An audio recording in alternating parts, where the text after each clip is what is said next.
Cati, usciamolo, porteremo, vivololo, e tu sotaya di alzo.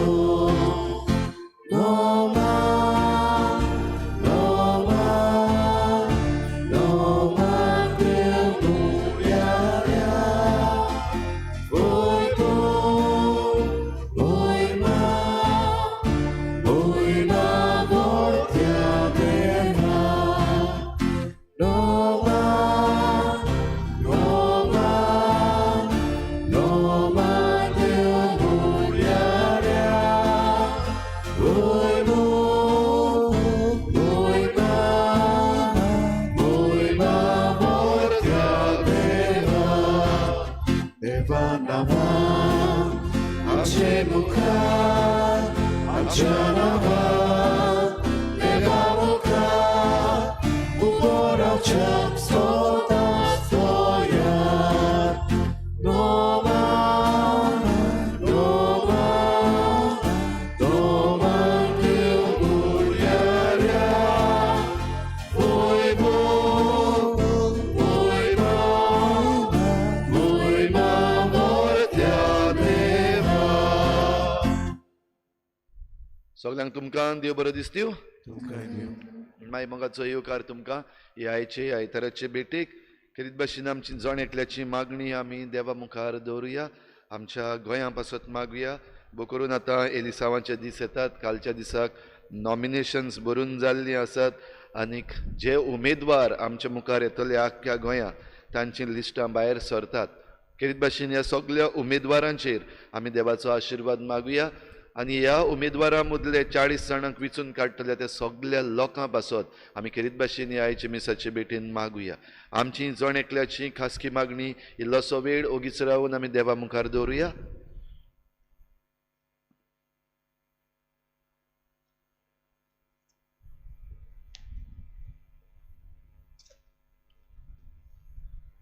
बापाचे आनी पुताचे आनी पवित्र आत्म्याचे नांवी आमच्या सोम्या जेजू क्रिस्ताची कृपा बापाचो मोग आनी पवित्र आत्म्याचो एकवट तुमचे सवे आसूं. तुमचे सवे आसूं.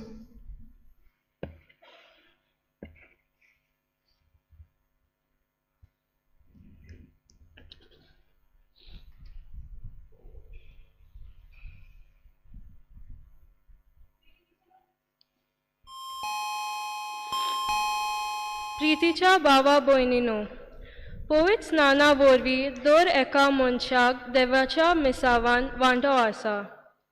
हे देवाचे मिसाव ह्या संवसारान साकार करूंक वावुरता आमकां जायत्यो आडखळ्यो मेळटा. थोडे पावट नाकारणी अपमानाची उतरां दुसऱ्या कडल्यान आमकां आयकुची पडटा. असल्या वेळार कांय पावटी आमी देवाचो वावर करपाचो सोडून दिवंक येवजिताव आनी थोडे पावट सोडून लेगून दिताव.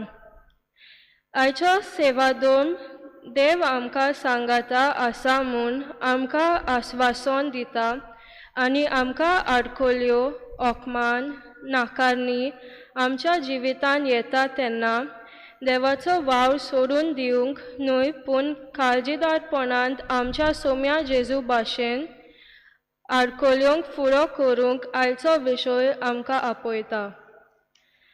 देवाच्या मिसावान आमकां वांटो आसा हें आमी वळखूंक आनी आडखळ्या येता तेन्ना काळजीदारपणान फुडो करूंक हे मिसाचे भेटेंत आमी देवाची कृपा मागुया.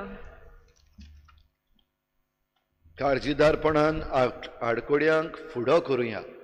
भाव भयणीनो, आमकां सगल्यांक आडकोडी आसात. आमच्या खासगी जिवितान आमकां आडकोडी आसात. आमच्या समाजीक जिवितान आमकां आडकोडी आसात. आमच्या राजकीय जिवितान आमकां आडकोडी आसात. आमच्या आर्थीक जिवितान आमकां आडकोडी आसात. जायत्या मोडांचेर आमकां आडकोडी आसात आनी ह्यो आडकोडी आसात तेन्ना आमी जायते पावटी बेजूड जाल्या. जायते पावटी आमचो विस्वास खऱ्या देवाचेर दवरचे बदलेक आमी मनशां फाटल्यान दुडवां फाटल्यान पदवे फाटल्यान गेल्या. असले सगळे आमच्या चुकीचे आमी देवा लागीं हे मिसाचे सुरवातेक भोगसणे मागुया.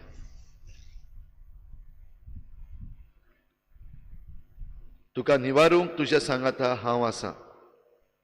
सुमया जेसू, आमच्या जिवितान नाकारणी, अपमान, आडकोडी येता तेन्ना तुजेर आनी तुज्या बापाचेर पात येवंक आमी चुकल्या. आमकां बोगोस. सुमया काकुतकोर, सुमया काकुतकोर. हो झुजेचो पूत न्हय. क्रिस्ता जेजू, तुजो वावर करतल्यांक उत्तेजन दिवचे सुवातेर नाझारेताच्या लोकां भाशेन वायट उतरां आमी तांकां उलयल्यान, तांच्यो मस्कोऱ्यो खेबाडां केल्यान. आमकां बोगोस. क्रिस्ता काकुतकोर, क्रिस्ता काकुतकोर. म्हाका मोग नासत जाल्यार हांव कांयच न्हय. सुमया जेजू, देवाचो आनी पेल्याचो मोग करूंक तुवें आमकां आज्ञा दिल्याय. थोडे पावटी ही तुजी आज्ञा आमी पाळूंक चुकल्या. आमकां बोगोस. सुमया काकुतकोर. सुमया काकुतकोर. सर्पद्वेदार देव आमची काकूत करूं, आमची पातकां बोगसून आमकां सासणाच्या जिविताक पावोवं. आमेन.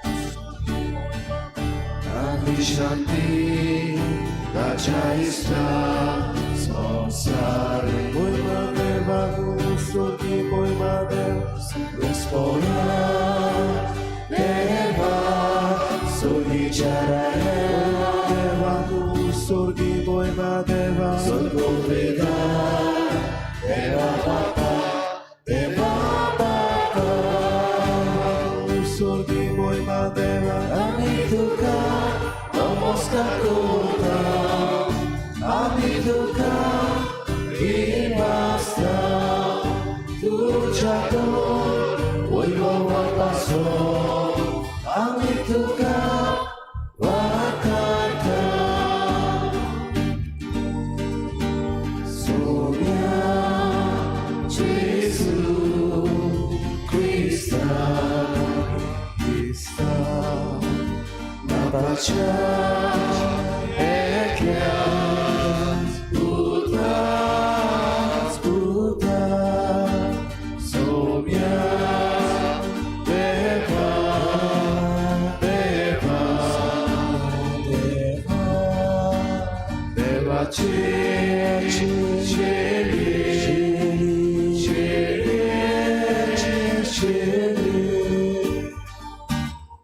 So sarace apdatai Ashikadutko Tu apachaus raposta Amce Magne Aikurke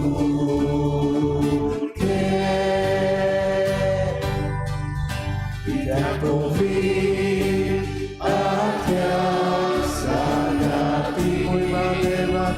gustoki, pojma deva, Deva, Babache, Oine, pojma deva gustoki, pojma deva, Jesus Christa, Eklos, Tumpovi, pojma deva gustoki, pojma deva, Eklos Tusu, Eklos Tupo, Beshu, gustoki, pojma deva, Amen, Amen, Amen.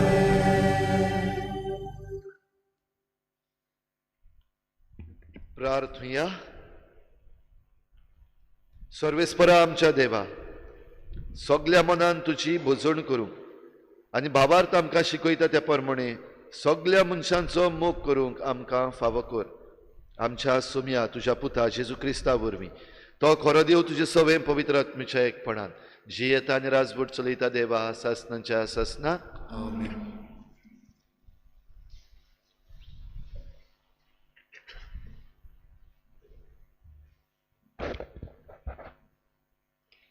जेरेमियेस प्रवादीच्या पुस्तकावेले वाचप. जोसियेच्या दिसांनी सोर्बेस्पराचें उतर म्हज्या कानार अशें सादले. कुसव्यान तुका आकारचे आदी हांवें तुका वळखलो.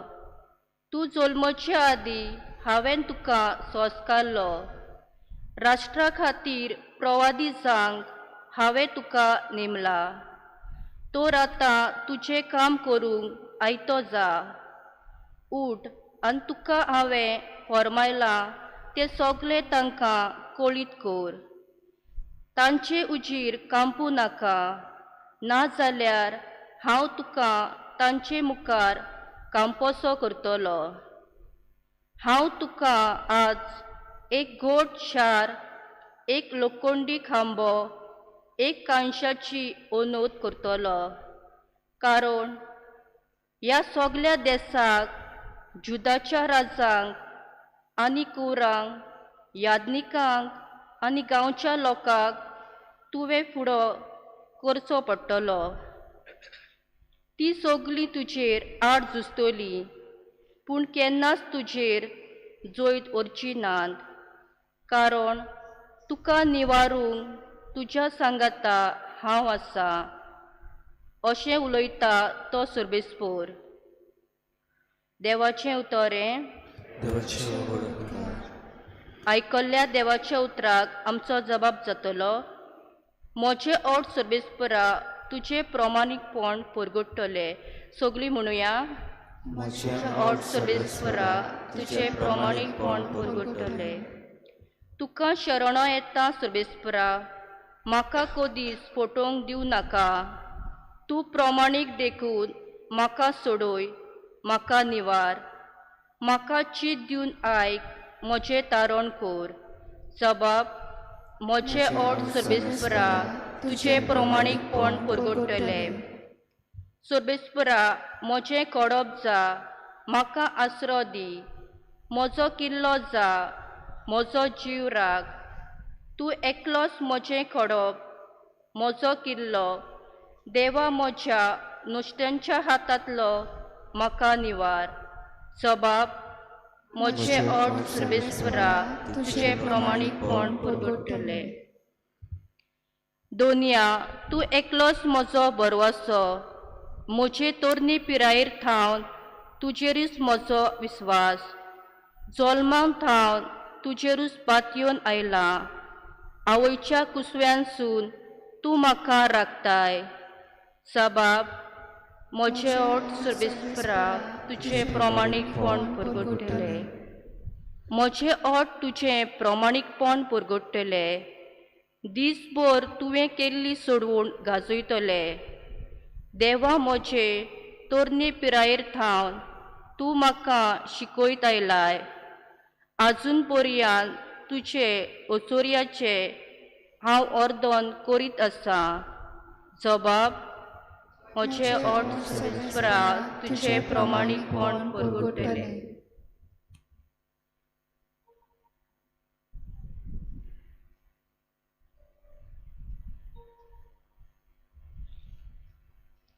भाग्यवंत पावलून कोरीतकारांक बरयलेले पयले चिटी वेलें वाचप. भावा भयणीनो, ओदीक वाडत्या देण्याचेर तुमचे दोळे लायात आनी सगळ्यां परस उत्तम वाट ती हांव तुमकां आतां दाखयतां. मनशांच्यो आनी देवदूतांच्यो भासो हांव उलयन, पूण म्हाका प्रितीमोग नासत जाल्यार हांव फकत वाजती गांठ वो किणकिणट्या कांसाळ्या सारको. देवाचो संदेश दिवचें देणें म्हाका आसत. सगळ्या गुटांचें आनी सगळे विद्येची ओळख म्हाका आसत. आनी दोंगर लेगून एके स्वातेर तावन दुसरे स्वातेर उखलून दवरूंक म्हाका पूर्ण भावार्थ आसत. पूण म्हाका मोग नासत जाल्यार हांव कांयच न्हय. सगळें म्हजें आसलें नासलें तितलें वांटीन, म्हजी कूड लेगून लासूंक दीन. पूण म्हाका मोग नासत जाल्यार हें म्हाका कित्याकूच उपकारोना. मोग म्हणल्यार सोंसणीक आनी दोयाल. मोग वसता थंय नाटकाय ना, बोडाय ना आनी गोर्व ना. मोग मानसुकेची शीम उतरोना. आपलो आदाव सोदिना, राग दवरिना, वायट घेतलां तें मोनान बाळगिना. दुसऱ्याच्या वायटांत मोग खुशाल जायना, पूण स्वतांत खुशाल जाता. मोग सोगलें बोगसूंक, सोगलें सोत मानूंक, सोगल्याचो भावार्थ दवरूंक, सोगलें सोंसूंक तयार आसा. देवाचो संदेश दिवचें देणें सोरतलें, आठव्यो भासो उलोवचें देणें नोपयत जातलें. विद्येचें देणें सोंपतलें, पूण मोग कदींच सोरोना. कित्याक विद्येचें देणें आनी देवाचो संदेश दिवचें देणें अपूर्ण, पूण सोपूर्णतें येतूच सोगलें अपूर्णतें नाच जातलें. हांव भुरगो आसलो तेन्ना भुरग्या भाशेन उलयतालो, भुरग्या भाशेन वागतालो, भुरग्या भाशेन चिंतालो. पूण एकदां जाणटो जातूच भुरग्यापणा वेल्यो वस्तूंक हांवें पाठ केली. आतां आमी आरशांतल्यान कशीं गोयर गोयर कितें पळयता, पूण मागीर रूप रूप पळयतलें हांव. आतां म्हाका आसा ती वळख अर्दी कुरी, मागीर देव म्हाका वळखता तसोच हांव ताका वळखतलों. आतां हीं तिनूच आसात, भावार्थ, बोरवांसो आनी मोग, पूण हांचे मोदें उत्तम तो मोग. देवाचें उतोरें. देवाचें वरदान. उद्गाराक उबी रावया.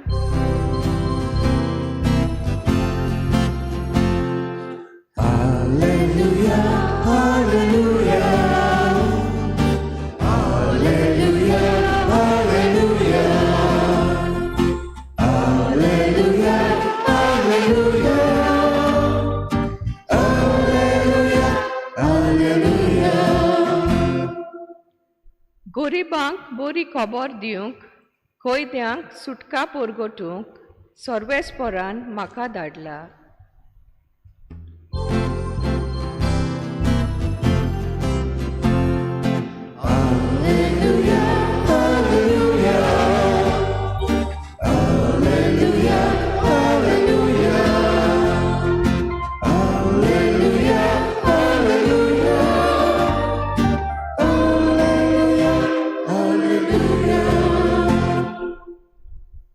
सर्वेस्पोर तुमचे सोवे आसूं,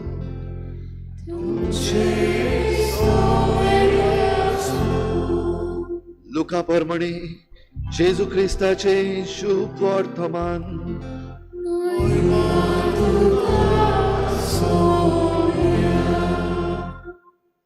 जुदेवांच्या देवस्थानान जेजून सांगूंक सुरू केलें, तुमी आतांच आयकल्लें हें शास्त्र लिखीत आज खरें जालें. आनी सगलीं ताका शाबासकी दितालीं आनी ताच्या तोंडांतलीं भायर सरतालीं तीं माणकुलीं उतरां आयकून अजाप जातालीं. आनी तांणी म्हळें, हो झुजेचो पूत न्हय? आनी ताणें तांकां जाप दिली, वय जा, तुकाच तूं बरो कर.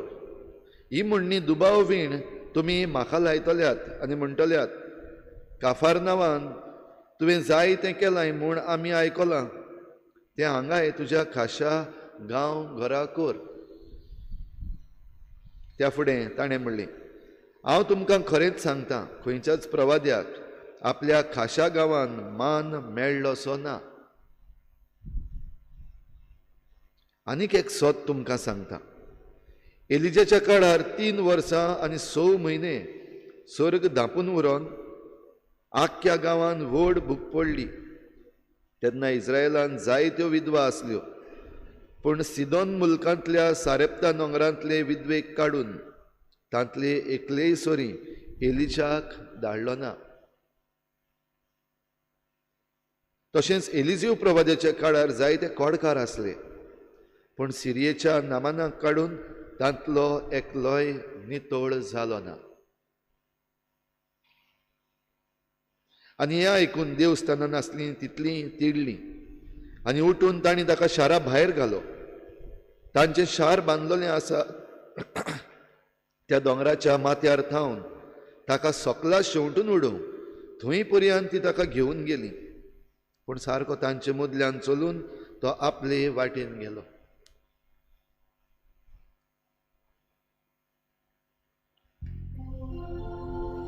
जेजू क्रिस्ताचे शुभ वर्तमाने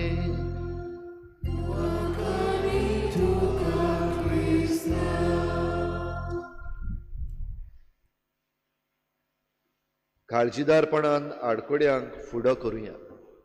भाव भयणीनो, काळजीदारपण, आडकोड आनी फुडो करप ही 3 उतरां आयच्या विशयान आसा. 3 जाण राजांची खबर. हे राजा इस्रायलाचे, तांची खबर सांगता आयज.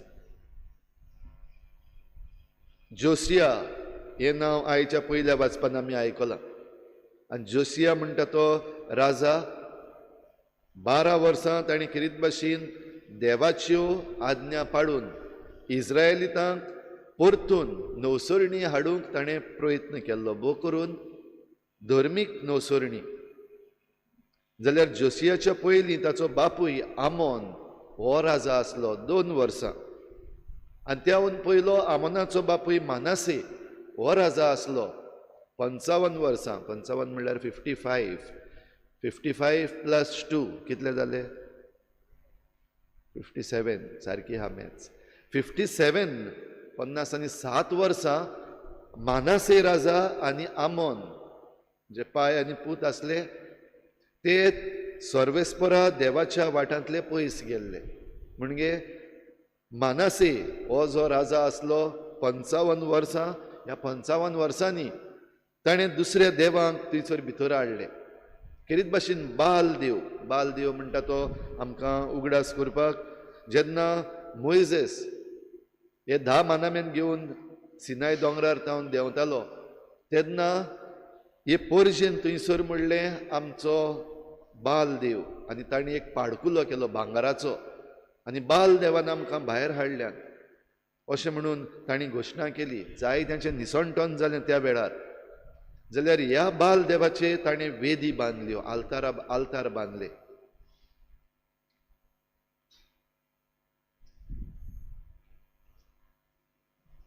बाल देवाक सोडून हो बाल देवाची वेदी आनी आल्तार एक वाटेन, जाल्यार दुसरे आसिरियेचे देव आसले. थंय देव म्हणटा ते बेश्टे खोटे देव. जाल्यार आसिरियेच्या देवांकूय ताणें आपल्यो वेदी बांदल्यो. आशेर म्हणलेलो आनीक एक देव, ताकाय वेदी बांदल्यो. म्हणटूच ह्या 55 वर्सांनी मानासे राजा जो आसलो, जो सर्वेस्पराच्या वाटांनी चलूंक जाय आसलो, तो देवाचेर आड गेलो. वो दुसऱ्या देवांक ताणें भितर हाडले आनी आपणाचीच पदवी चलोवपाक लागलो. आनी देवान ताका 55 वर्सां राज चलोवपाक दिलें. आनी ह्या 55 वर्सांनी भाव भयणीनो इस्रायलाचे भोव दुखाबरीत दीस अशें म्हणूंक जाता. जेन्ना हे फॉरेन देव ताणें भितर हाडले तेन्ना इस्रायल परजेचें जिवीतूच एके भाशेन निसणटनाचें कशें जालें, दुखान भरलेलें जालें. एकामेकाक रेस्पेत मान ना, एकामेका कडेन झगडीं, एकामेकाक वयर सरूंक दिवप ना, हें सगळें तांचे मदें इस्रायल परजे मदें जातालें.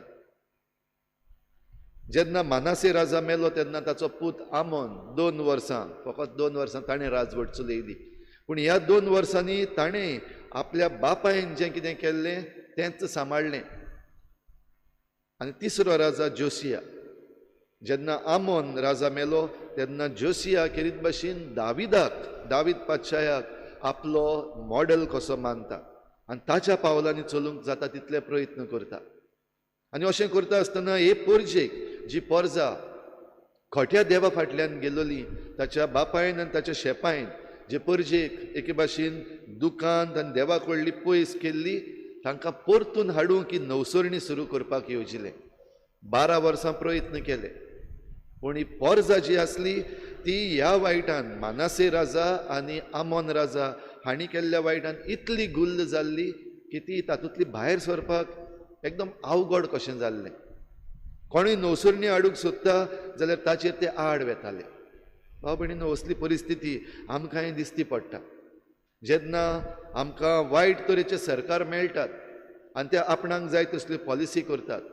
एक वस्त आमी पळयता, हे जे सरकार आसात ते आपणाक जाय तसल्या मनशांक सरकारी जुट्टेर बसयतात आनी ह्या पासत आयज आमच्या गोंयांत जायत्यो असल्यो चळवळी चल्ल्यात, प्रोटेस्ट चल्ल्यात. कित्याक सारखे क्रायटेरिया नासतना जॉबाक लायिल्ले आसात, गव्हर्मेंट जॉब्स. तांकां त्या त्या जाग्यार घालपाक फावो त्यो क्रायटेरिया ना, डिग्री नात तांचे लागीं, पूण इन्फ्लुयन्स मारून काडून भितर घातलेले आसात. आमचो सरकार पडल्या उपरांत मागीर आमचे पासत तुमी काम करपाक जाय, आनी तेंच चलता. वायट सरकार आसा तो गेलो जाल्यार पासून तांणी जे भरून दवरलेले आसात ते चलयतात राजवट. असलेंच ह्या जोसियाच्या काळार जातालें. तो नवसरणी हाडूंक सोदतालो, पूण ही नवसरणी हाडूंक ताका मेळनासलें. कित्याक मानासे आनी आमोन राजाच्या काळार जे मनीस तांणी भरून दवरलेले ते फकत वायटाचेच वाटेन वताले. तर असल्या संदर्भांत भाव भयणीनो आयचें पयलें वाचप. जोसिया राजाच्या 13व्या वर्साक देव जेरेमियस प्रवाद्याक आपयता. राजा जेन्ना वायट जाता तेन्ना देव प्रवाद्याक धाडटा. आनी जेरेमियस प्रवादी आमी आयकता ताणें पयलींच एक निशेध कसो मारलो, हांव एक भुरगो, म्हज्यान हें जावचें ना. आनी म्हज्यान हें जावचें ना म्हणपाक कित्याक आडकोडी ज्यो आसात त्यो जेरेमियसान भुरगो आसतना तावन पळयल्यात. आनी आडकोडी म्हणल्यार हेंच वायट सगळें जें इज्रायलान चलता, खोट्या देवाची पुजा चलता, ती जरी तर कोणूय सारकी करपाक प्रयत्न करीत जाल्यार ताचेर आड वेतात, त्रास करतात. हें सगळें जेरेमियसान पळयल्ल्यान भिलो. आनी भिवन ताणें देवाक म्हणलें, हांव एक भुरगो, म्हज्यान उलोवंक पासून जायना, आनी हांव कशे भाशेन तुजो प्रवादी जावन हो संदेश दितलो. तेन्ना भाव भयणीनो देवाचीं हीं उतरां खेरीत भाशेन हे 4 वस्तू जेरेमियसाक सांगता त्यो आयज आमकांय जण एकल्याक गरजेच्यो भोव करून आमचे भोंवतणी जें आमी पळयता आनी आमी कडेन भियेल्लीं आसा जेरेमियसा भाशेनूच. आनी जेरेमियसाचो जो लोक आहलो तांचेच भाशेन आमी कडेन भियेल्लीं आसा जें आमचे भोंवतणी कितें चलता तें पळोवन. आमच्या गोंयच्या राज्यान तशेंच आमच्या आख्या भारतान जें कितें चलता तें आमकां आवडना. आमकां भिरांत आयिल्ली आसा. बदल हाडपाक जाय, नवें हाडपाक जाय, वायट आसा तें काबार करपाक जाय आमी सगळीं म्हणटा, पूण भियेल्लीं आसा, भिवकुरी जाल्लीं आसा. तर असल्या भिवकुरपणान ही काळजीदारपणाचीं उतरां जेरेमियस प्रवाद्याक देवान सांगली. पयलें, हांवें तुका आकारला. आवयच्या कुसव्यान तुका आकारचे आदीं हांवें तुका संस्कारला, हांवें तुका पाठयला. जाल्यार जेरेमियस प्रवाद्याक खेरीत भाशेन ताका आकारल्या उपरांत वा ताका विचून काडल्या उपरांत ताका संस्कारल्या उपरांत देव पाठयता. ह्यो 4 वस्तू जेरेमियस प्रवाद्या सवेन देव ज्यो करता त्यो आमचेय सवेन भाव भयणीनो करूंक सोदता आनी असलें काळजीदारपण आमकां दिवंक सोदता. जरी जेरेमियस प्रवाद्यान पयलीं ना म्हणलें, देवाचीं उतरां हीं, जरी तर तूं तांकां भियेलो जाल्यार हांव तुका आनिकूय भिवकुरो करतलो, आनिकूय भिजूड करतलो. पूण जरी तर तुवें विस्वास दवरलो की तूं उलयतलो तीं उतरां तुजीं उतरां न्हय पूण म्हजीं उतरां, तूं जें कितें सांगतलो तो म्हजो संदेश, तुजो संदेश न्हू, ही हांव म्हजीं उतरां तुज्या तोंडांतल्यान घालतलो. म्हजो संदेश हे परजेक हांव दितलो, नवसरणी करूंक, नवेपण हाडूंक, जें कितें वायट जाल्लें आसा आयज पासून तें वायट काबार करूंक आनी बरेपण नवें हाडूंक, हें करूंक हांव तुका पाठयतां. जेरेमियस प्रवादी भाव भयणीनो देवान दिल्लो हें काळजीदारपण घेवन मुखार सरलो आनी जाणटो जाव पासून हे राजवटक्यो सगल्यो काबार जाव पासून सगळे राजा गेले, जेरेमियस उरलो. आनी मागीर जें कितें परजा आयकोनासली, निबोर मनाची जाल्ली, हे परजेक देव खास्त लायता. आनी नाबुकदनेझर राजा, सिरियेचो राजा येवन तांचें देव मंदिरूय मोडून उडयता आनी तांकां निर्वाशी करून बाबिलोनियांत व्हरता. हे आमी जायते फावटी आयकलां. हो खेरीत भाशेन देवान ह्या इस्रायलितांक दिल्ली एक खास्त. आयज आमचेरूय असली खास्त येवपाक शकता काय? दुबाविरे जरी तर आमी आमचें मन बदलना आनी जें कितें वायट आमचे भोंवतणी चलता आमी जाणा हें वायट म्हूण, आनी ह्याच वायटाक जरी तर आमी सांगात दिता, निबोर मनाची जाता, भिवन रावता, वो जें कितें आमी पयशे दुडू आनी हेर आमकां जे आमकां फेवर्स दिल्ले आसात ताचे वयर आमी तेच वाटेन चलता जाल्यार खास्त रोखडीच येतली, कोणाक चुकची ना. आनी हे खास्तीन आमच्यान कांयच करूंक जावचें ना. पूण जेरेमियस प्रवाद्याक जे भाशेन देवान हो सयेक दिल्लो आनी ताणें तो घेतलो ते भाशेन घेयत जाल्यार आमी काळजीदार जातले. घोडये ह्या संवसाराच्या निसंटना बरोबर आमचें निसंटन जायत घडीक जरी तर देवान ही खास्त लायली जाल्यार पूण जोण एकलो आमी जो कोण काळजीदारपणान मुखार सरता आमच्यान परजे मुखार आनी देवा मुखार आमची छाती फुलोवन उबी रावंक जातली स्वाभिमानान आमच्यान उबी रावंक जातलें सांगूंक जातलें की वय हांव देवाचे वाटेन चल्लां आमकां तेन्ना भिरांत आसची ना आनी हें समजून घेवंक भाव भयणीनो आयच्या दुसऱ्या वाचपान भाग्योन पावलू कोरिंतकारांक चीट बरयता आनी कोरिंतकारांक चीट बरोवपाक कारण कितें जेन्ना ही चीट भाग्योन पावलून कोरिंतकारांक बरयली तेन्ना तो एफेज शारान किरीत भाशेन ही शिकोवण दितालो शुभ वर्तमान परगट्टालो आनी एफेज शारान जेन्ना हें शुभ वर्तमान परगट्टालो ताका फिर्याद आयली कंप्लेन आयलें कित्याक ताच्या पयलीं तो कोरिंतान गेल्लो म्हणटच थंयसरले थोडे जाण उठले आनी तांणी चीट बरयली भाग्योन पावलूक सांगून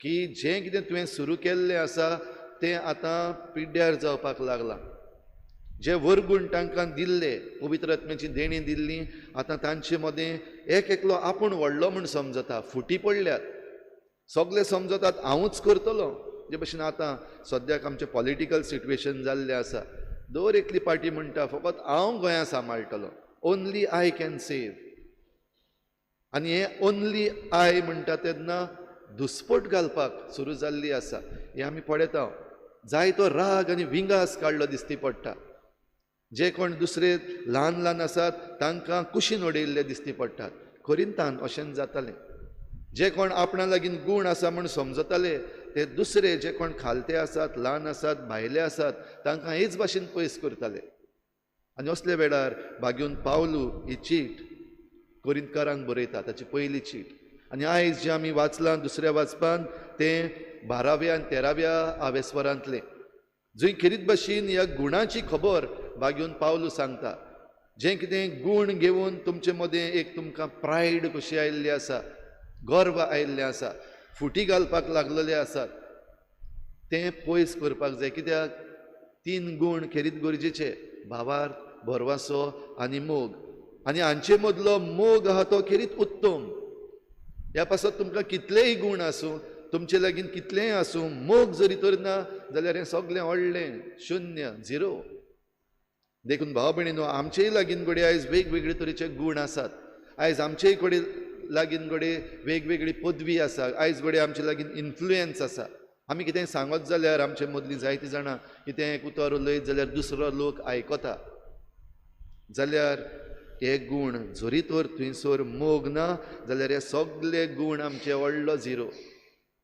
मोग आसा तो खेरीत भाशेन दुसऱ्याय वरगुणांक एके भाशेन उत्पन्न करता आनी दुसऱ्या वरगुणांक जेन्ना उत्पन्न करता तेन्ना आपलो आदाव हो मोग सोदिना वो जें कितें वायट आसा तातूंत खुशाल जायना बडे आमचे फ्रेंडशिप्स आसात आनी आमचो फ्रेंड जो आसा तो जरी तर कसलीय जुट्टी घेवन आसा जावं सरकारी जुट्टी वो जावं सरकारांतूच आसा वो कसलोय एक बरो जबाबदारेचो पोस्ट घेवन आसा म्हजो फ्रेंड जरी तर चूक करता जाल्यार ताका सांगपाचो कायदो म्हजो पूण तो म्हजो फ्रेंड हांव तेजो मोग करतां देखून हांव ओगी रावतां कित्याक सांगत जाल्यार ताका वायट दिसतलें जाल्यार हाची खास्त तुका फावो जातली तर हेंच भाग्योन पावलू खेरीत भाशेन सांगता मोग म्हणटा तो दुसऱ्यांच्या वायटान खुशाल जायना मोग म्हणटा तो वायट आसा ताका एप्रुवल दिना मोग दुसऱ्यांक खाला उडयना मोग सगल्यांक घेवन वयर चडटा भाराबर येता तर हो मोग जरी तर भाव भयणीनो आमकां आसा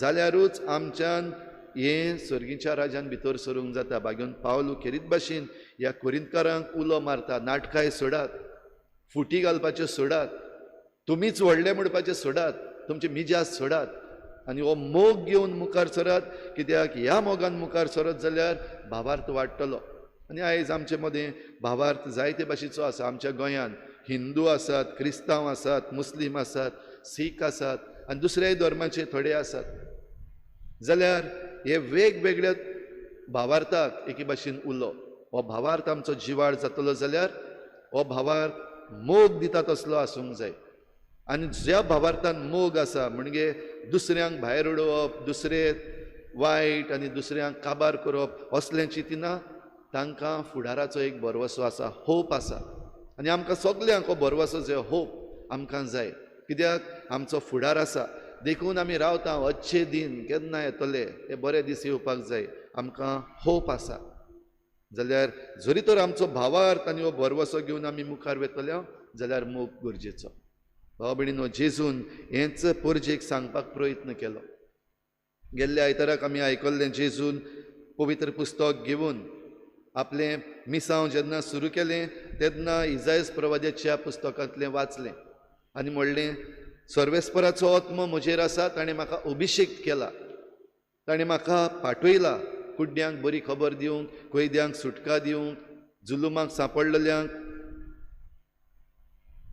निवारूंक आनी सर्वेस्पराचे कुरपेचें वरोस परगट करूंक ताणें म्हाका धाडला लोकांन ताळयो मारल्यो कित्याक ताणें म्हणलें आयज हें शास्त्र लिखीत खरें जालें ताच्या तोंडांतलीं माणकुलीं उतरां भायर सरतालीं लोकांन ताळयो मारल्यो काय बरो सांगता कितलो बरो सेरमांव सांगता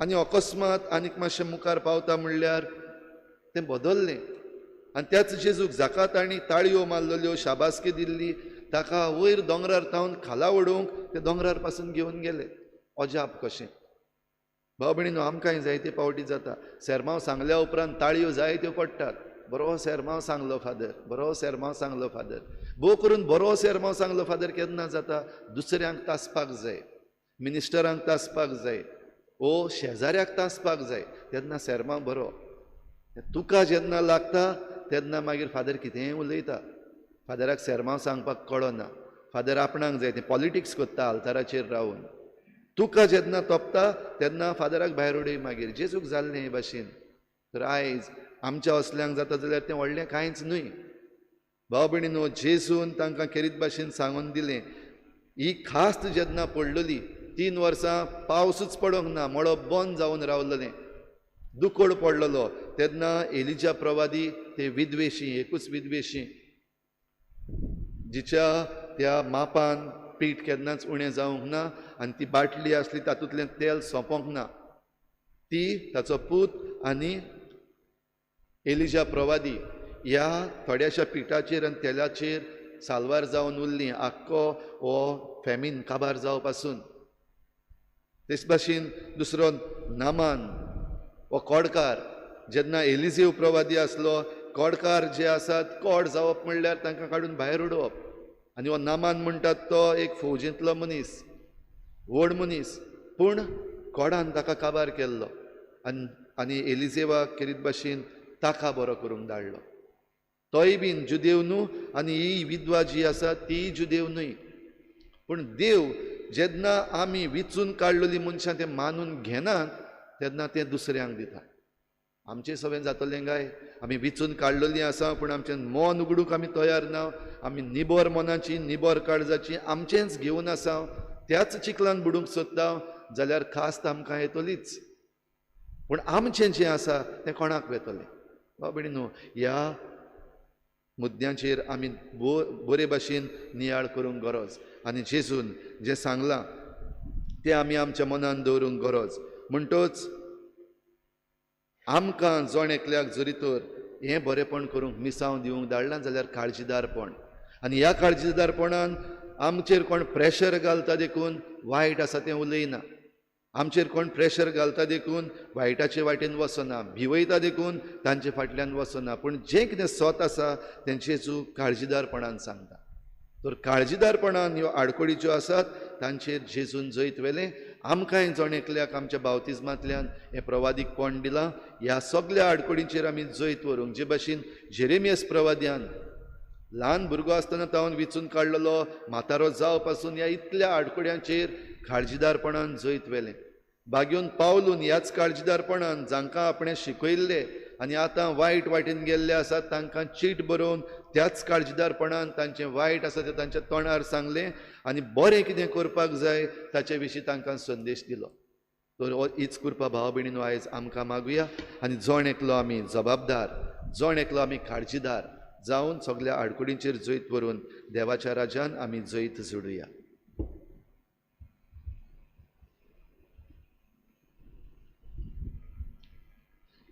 सगळीं उबी रावया सतमंत देवा स्वर्गांनी प्रितीचे आनी जेजू क्रिस्ताक ताचे एकल्याच पुताक आमच्या सुम्या तो पवित्र आत्म्या वरवीं गरबी सांबाळलो अकबर मरियतान जल्मलो पोस प्रकार ताणे क्रूस सोंसले ताका क्रूसार सोडलो तो मेलो आनी ताका निखिपेलो तो मेला मुळे देंवलो तिसऱ्या दिसा मेलांतलो जिवंत जालो स्वर्गांत चडलो सोदपुर्वेकार देव बापाच्या वसऱ्याक बसला थंय ताणें जिवी आनी मेल्यांची मुनसुबी करून घेतलो सोप मारता पवित्र आत्म्यान कातोलीक पवित्र सोय भक्तांचो एकठांय पातकांचें बक्षणे कुडीचें जिवंतपण सासणाची जिवी आमेन. काळजीदारपणान आडकोड्यांक फुडो करूंक आमकां कृपा दी बापा म्हूण मागून आमची थोडीशी मागणी आतां आमी देवा मुखार दवरुया.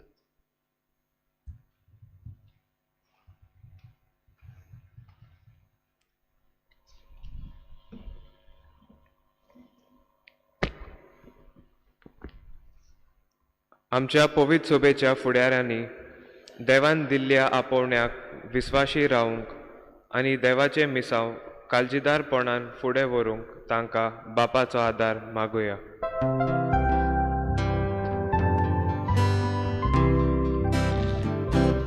विश्वासान माझा बापा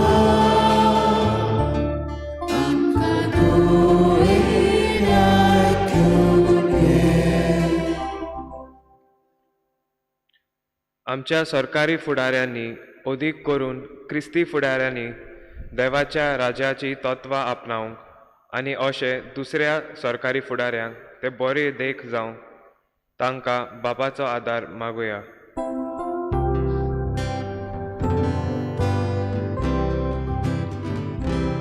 विश्वासान माझा बापा आमकां दोळेर आयकून घे. गोंयच्यो वेंचणुक्यो लागीं पावल्यात. पोरजेची सेवा आनी श्रिश्टीचें राखण करतले बरे फुडारी आमी वेंचून काडूंक आमकां बापाचो आदार मागुया.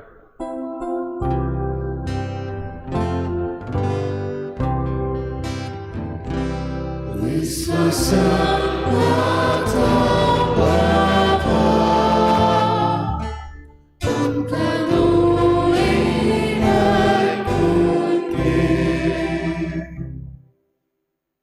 आमच्या जिवितांत कोश्ट दूख कठीण परिस्थिती येता तेन्ना देव आमच्या सांगाता आसा हे सोत आमी वळखून काळजीदारपणान आमच्या आडकोड्यांक आमी फुडो करूंक आमकां बापाचो आदार मागुया.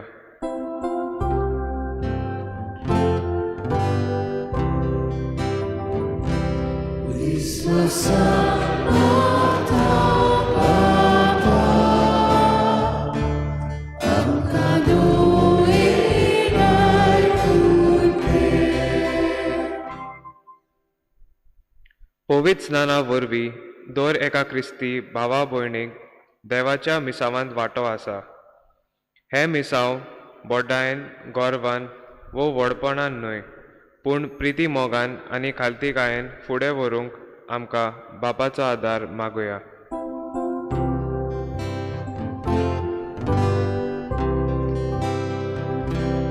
विश्वासान माझा बापा आमकां दोळेर आयकून घे. आमची चण एकल्याची खासगी मागणी इल्लोसो वेळ ओगीच रावन देवा मुखार दवरुया.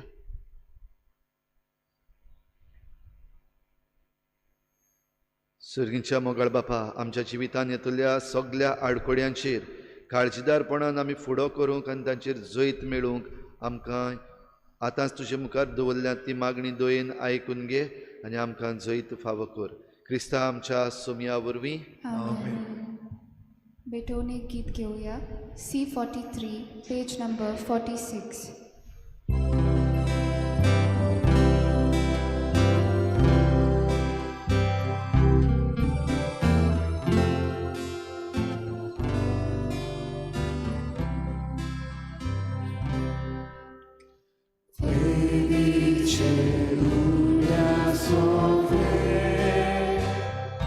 आमची काळजां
म्हज्या भाव भयणीने म्हज्यान तुमचें बलिदान सर पदवीदार देवा बापाक मानता तसलें जावं म्हण मागात. हे तुमच्या हातांतलें बलिदान आपल्या मनांत आनी मोहिमेक आमच्या अनोख्या प्रभू सुरवेच्या नांवाक सर्वेस्पर मानून घेवं. सर्वेस्परा आमी तुजी चाकरां तुजे वेदीचेर ही दानां हाडून दवरता. प्रसन्न जावन ती मानून घे आनी ती बदलून तांचे वरवीं तुजी सोडवण आमकां लाबय. हे आमी मागता आमच्या सोम्या जेजूचे नांवी. आमेन. सर्वेस्पर तुमचे सवें आसूं.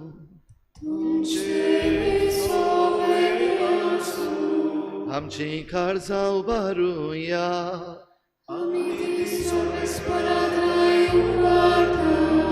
सर्वेस्पराक आमच्या देवाक दिनवासुया.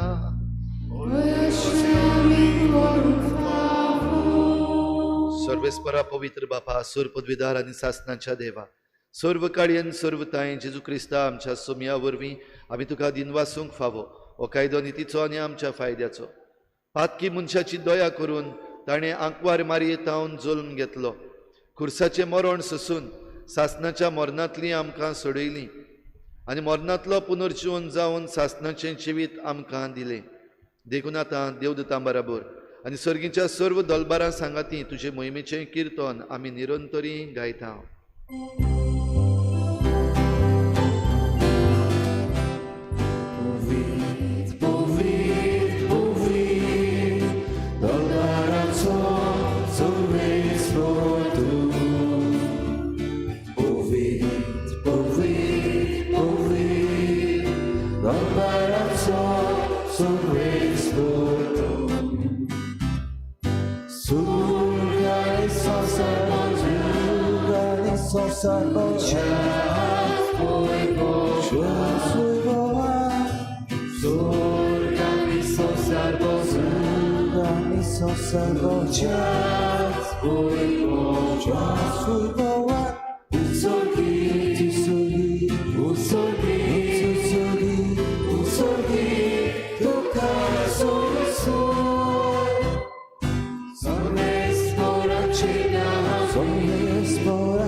बापा खरोच तूं पवित्र. तूं सगळ्या पवित्रपणाची झर तुज्या पवित्र आत्म्यांक धाडून ही देणी पवित्र कोर म्हण आमी मागता. जावं ती आमकां आमच्या सोम्या जेजू क्रिस्ताची कूड आनी रगत. आपलेच कुशीन कोश्ट मरण ससूंक वेचे आनी ताणें उंडो घेतलो. तुका दिनवासून तो मोडलो. तो आपल्या शिसांक दिलो आनी म्हळें, ओ तुमी समेस्त घेयात आनी खायात. ही म्हजी कूड तुमचे पासत समर्पणशी.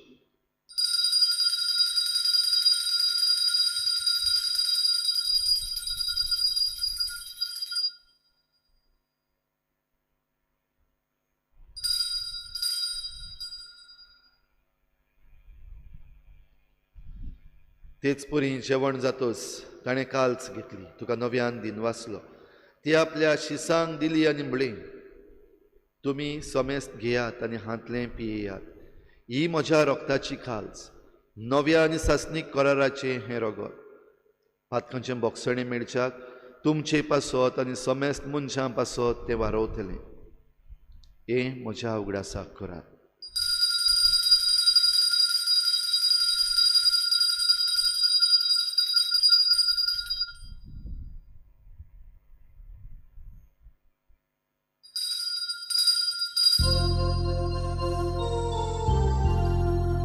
भावार्थाचो घोटभर घोटुया. Gesù melo, Gesù জীবন সালা, Gesù navia etalo. बापा जेजूच्या मरणाचो आनी पुनर्जीवनपणाचो आमी भक्तीपणी उगडास करता आनी हो जिविताचो उंडो आनी सोडवणेची काल्स तुका समर्पिता. तुजे मुखार येवंक आनी तुजी सेवा करूंक आमकां फावो केलें देखून आमी तुका दिनवासता आनी जेजूची कूड आनी रगत शेवतल्या आमा समेस्तांक पवित्र आत्मे वरवीं एकठांय कर म्हूण आमी नम्रतायेन मागता. सर्वेस्परा आख्खे पृथ्वीचेर विस्तारलेले तुझे पवित्र सोबेचो उगडास कर आनी फ्रांसीस आमच्या बागयोन बापा फिलिप नेरी आमच्या गवळी बापा आनी सगळे यादनिकी वर्गा बराबर तिका प्रिती मोगांत वाडोय पुनर्जीवनपणाचो बरवसो धरून मेल्यान त्या सगळ्या आमच्या बाबा भयणांची काकूत कर तांकां तुजे इश्टागतीन मेल्ल्या समेस्तांक तुजें परजळीत मुखामळ पळोवंक फावो कर आमा समेस्तांची हे भेटेक आयज हाजीर जाल्ल्या सगळ्या तुज्या भुरग्यांची दया कर म्हूण आमी मागता आंकवार मरे देवाची माई सांगाती तिच्या पोती बागयोन जुजे बागयोन धर्मदता बागयोन जुजे वाज आनी बागयोन फ्रांसीस शावियर सर्व काळी तुका मानवल्या त्या सगळ्या भक्तां बरोबर सासणाच्या सुखांत आमकां वांटो दी तांची सांगाता तुजी महिमा गावूंक आमकां फावो कर जेजू क्रिस्ता तुज्या पुता वरवीं त्याच जेजू वरवीं त्याच जेजू सांगाता त्याच जेजू थाय पवित्र आत्म्याच्या एकपणान सुरपदवेदार बापा सुरवंदनांनी वैभव तुका सासणाच्या सासना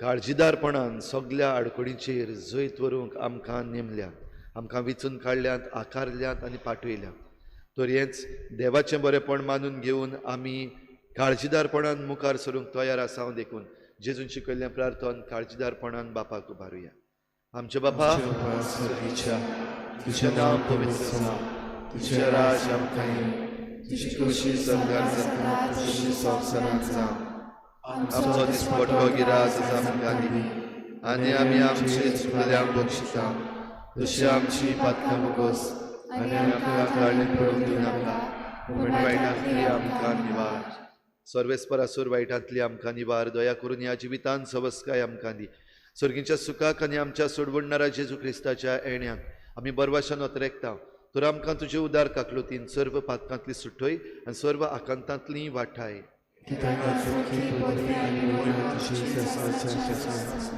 सोम्या जेजू क्रिस्ता तुवें तुज्या धर्मदूतांक म्हळें तुमकां शांती दवरता म्हजी शांती तुमकां दिता आमच्या पातकांचेर न्हय पूण तुजे पवित्र सोबीच्या बाबाताचेर दिश्ट घाल आनी तुजे कुशी परमणी तिका शांती दी आनी तूंच तिका एकवटान सांबाळ जोची येतान राजवट चलयताय सासणाच्या सासना सोम्याची शांती सदां काल तुमचे सवे आसूं तुमचे सवे आसूं एकामेकाक मोगान शांती दिवया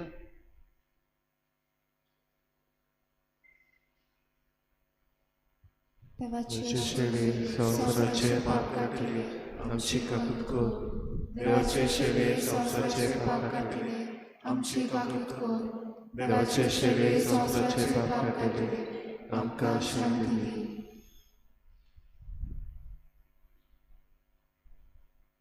ही देवाची शेळी संवसाराचे पाप काडटा ती शेळेच्या जेवणाक आपयल्यान ती आमी सगळीं सुभागी सोम्या तुवें म्हजे भितर म्हाका फावना पूण तुज्या एका सुत्रान म्हाका भलायकी मेळटली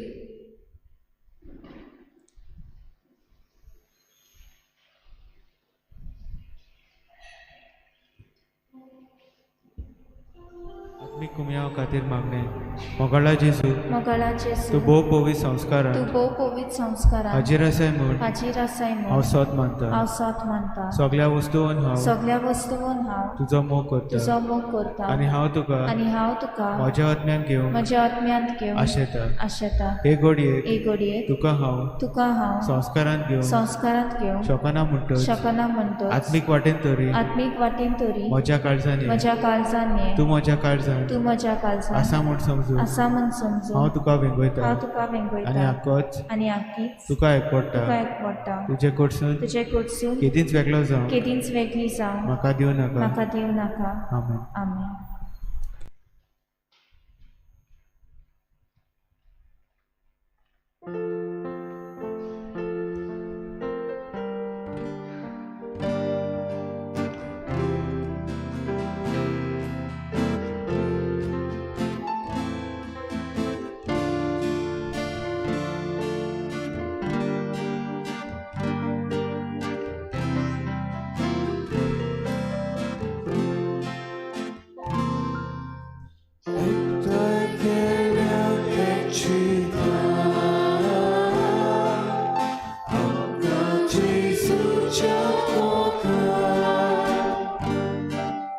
Gesù amचे dados pon, coronare morte pon, et dai celem excitat, amda Gesù ciamogat. Gesù amce dados pon, coronare morte pon, soi tritimo vasta, toi deva cirasa, soi tritimo, toi deva cirasa, soi tritimo vasta,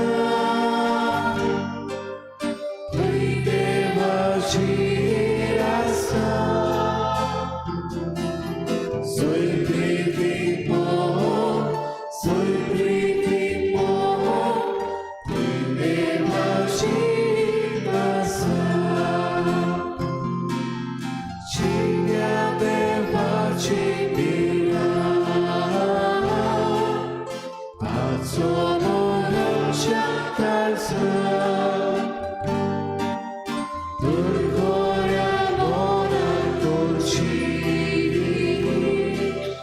e camecaci. Cigna deva cipira, azzono goccia calza, turcoria monarcoci, e camecaci. Soi pritimo vostra, toi deva cirasa, soi pritimo, toi deva cirasa, soi pritimo vostra, toi deva cirasa, soi pritimo, toi deva cirasa.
तुझ्या मुखामळाचो पोरजोळ तुझ्या चाकराचेर घाल, तुझ्या माये मोगान म्हाका सोडय.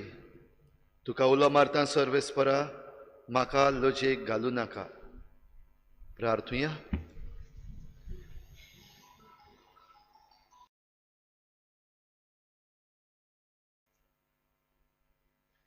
देवा आमच्या मोगाळ बापा, सोडवणीच्या ह्या जेवणान तुझें जिवीत आमकां दिताय आनी सासणाच्या सुखाक पावूंक आमकां आदार फावो करताय. ह्या तुज्या देण्या वरवीं खरो भावार्थ सदांच थीर उरूं आनी वाडत वचूं हें आमी मागता जेजू क्रिस्ता आमच्या सोम्या वरवीं. मातशें बसुया. आयज साद्या काळाचो चवथो आयतार. ह्या मिसाची मांडावळ केला Little Flower of Saint Teresa समुदाय जयराम नगर तांकां आमी देव बरें करूं म्हणटा आनी शाबासकी दिता. तिसरें मीस 9 वाजता जातलें. फुडल्या सोनवाराक सांजेर 6 वाजता इंग्लिजींतल्यान मीस आयताराचें आनी दाबोलीं कपेलान सांजेर 6:30 वाजता मीस. फुडल्या आयताराक मिसां सदांचे भाशेन पयलें मीस 6:30 वाजता, दुसरें मीस 7:45 वाजता आनी तिसरें मीस 9 वाजता जातलें.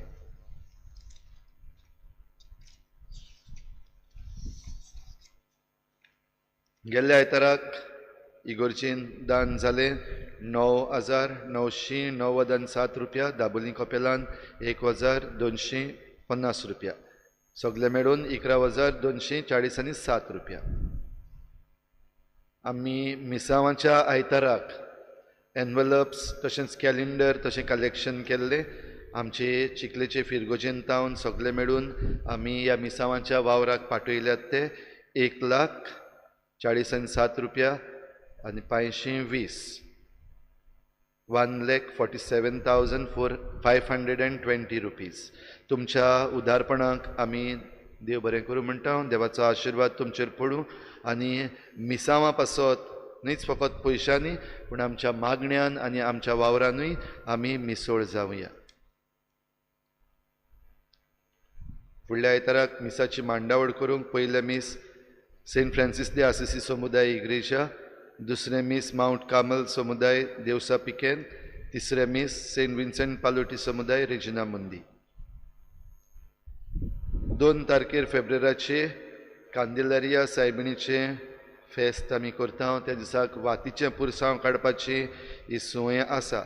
आमी व्हडलें पुरसांव काडचें ना पूण वातींचेर आशिर्वाद आसतलो.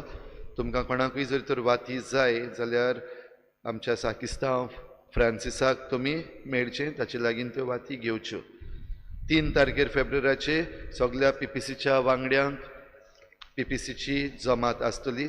चुकय नासतना सगळ्यांनी येवचें. भाव भयणीनो, थोडीशीं उतरां एलिसांवां आतां येयलीं.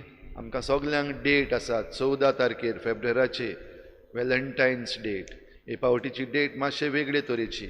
आमकां जाय थंय वचपाक जायना पूण एकल्याक तुमकां तोच जागो नेमलेलो आसा त्याच जाग्यार वचपाक जाय. आनी हे पावटीची डेट आहा ती आनी कोणाक घेवन वचपाची न्हू.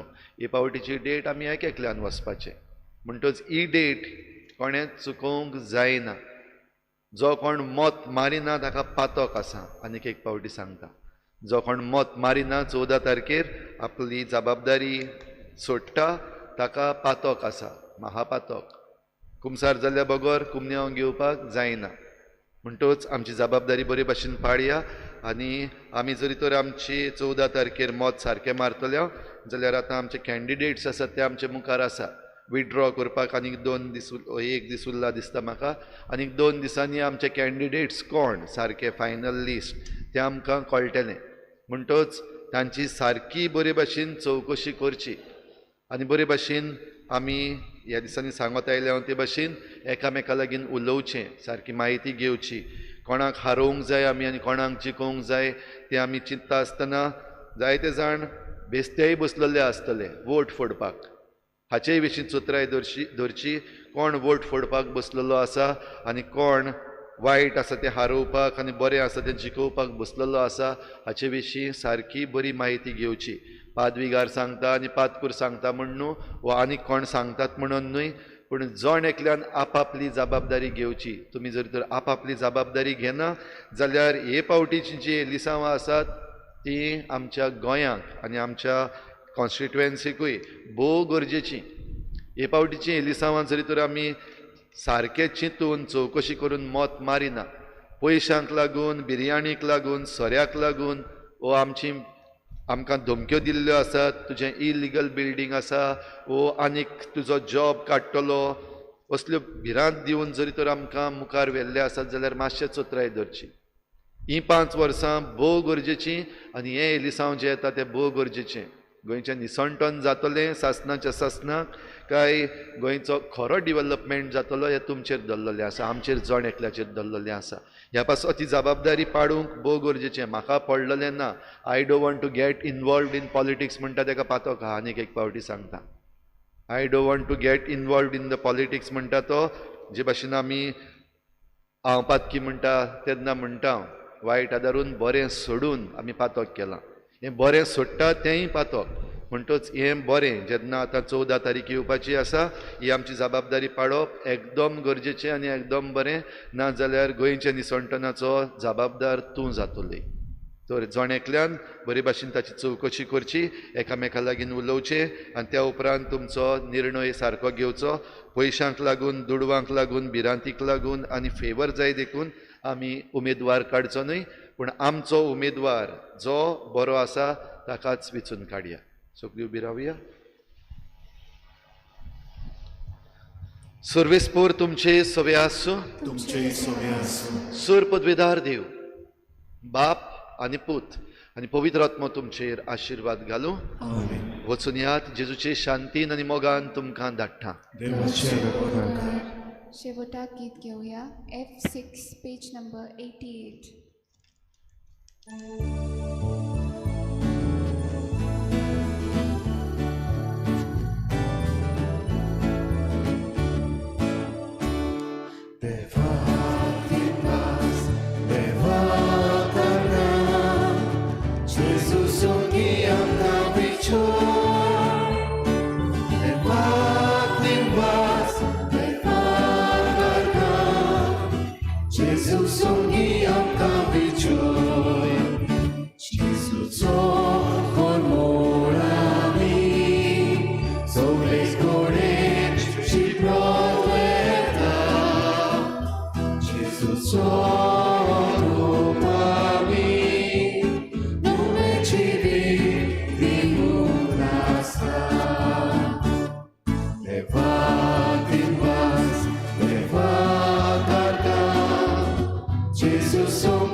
एक वस्त सांगूंक विसरलो आमचें शेत जें आसा सकयल आमची चिकाली यूथ फार्मर्स क्लब तांणी आनी तांचे बरोबर आनिकूय जायतीं जाणां आमची गांवची येवन ही भाजी रोवपाक सुरू केल्ली आसा तुमकां कोणाक खुशी आसा जाल्यार आमंत्रण आसा तांचे बरोबर येवन ही भाजी रोयता ताका भाजी मेळटली मागीर तेच बरोबर तांदूळ आसात तांणी जे आतां रोयलोले आनी जे तांदूळ जाल्ले आसात ज्योती म्हणटा ती वेरायटी काबार जाली तांणी एक न्यू वेरायटी रोयिल्ली हे पावटी करजत म्हणलोली ती वेरायटी अजून पासून आसा कोणाक जाय जाल्यार घेवपाक जाता तशेंच जया ही वेरायटी आसा तुमकां कोणाक हे तांदूळ घेवपाची खुशी आसा जाल्यार आतां तुमच्यान ते घेवूं येता